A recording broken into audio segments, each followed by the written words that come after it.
Bonjour, cette semaine, on n'a parlé que de lui dans les médias français. Il est devenu le roi de la délation politique et c'est peu dire. Nos voisins de l'Hexagone auraient-ils trouvé un jeune Le Pen masqué sous les traits de Laurent Wauquiez? En tout cas, Papy Le Pen lui donnerait sa voix plutôt que de la prêter à sa fille, qui ne lui inspire plus que pitié. Il sent que Laurent Wauquiez, fraîchement élu dans tous les sens du terme à la tête de LR, développe des idées proches de celles du Front National originel. Et toc pour l'indigne héritière, toujours présidente du parti, mais peut-être plus pour très longtemps.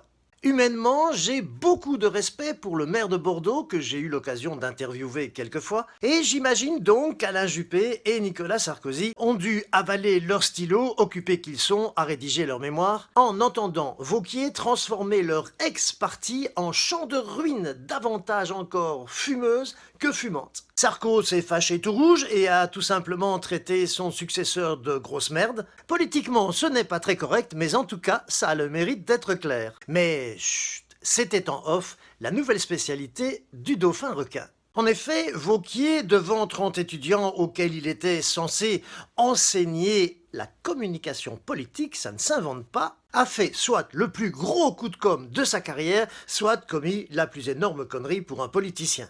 Demander à des étudiants, pas aussi stupides qu'ils le pensaient, de ne pas l'enregistrer, ce qui est déjà crétin en soi, et bien pire, de croire qu'ils ne le feraient pas, précisant en introduction que s'ils enregistraient et osaient diffuser le moindre de ses propos, il ne leur dirait que le bullshit qu'il a l'habitude de servir sur les plateaux télé. Les vrais, je veux dire, pas ceux qu'on bouffe en regardant une série débile. Voilà Sarkozy accusé d'avoir mis ses ministres sous écoute, Alain Juppé d'avoir vidé la caisse, Valérie Pécresse de ne dire que des conneries, et Emmanuel Macron de le copier en se baladant bras nus, version beau gosse. Il faut bien reconnaître que Baby Le Pen ne manque pas d'air. Heureusement pour lui, car ce n'est pas le soutien de ses amis qui lui aurait rendu son souffle le lendemain. En effet, à part lui-même, on n'a pas entendu grand monde assumer. On attend maintenant de voir ce que le nouveau meilleur pote de Sarko va faire pour reconstruire un parti dont il ne reste rien si ce n'est rancœurs et regrets, et au-delà redresser une droite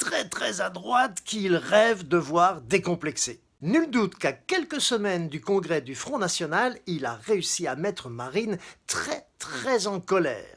Pensez donc, non seulement il vient bouffer sur ses plates-bandes, mais en plus, il lui pique son père. Si un jour Wauquiez était foutu à la porte par les siens, il pourrait toujours briguer la présidence du Front National, ou se faire adopter, voire même épouser Jean-Marie Le Pen, histoire d'être certain de toucher l'héritage qu'il n'ose pas revendiquer.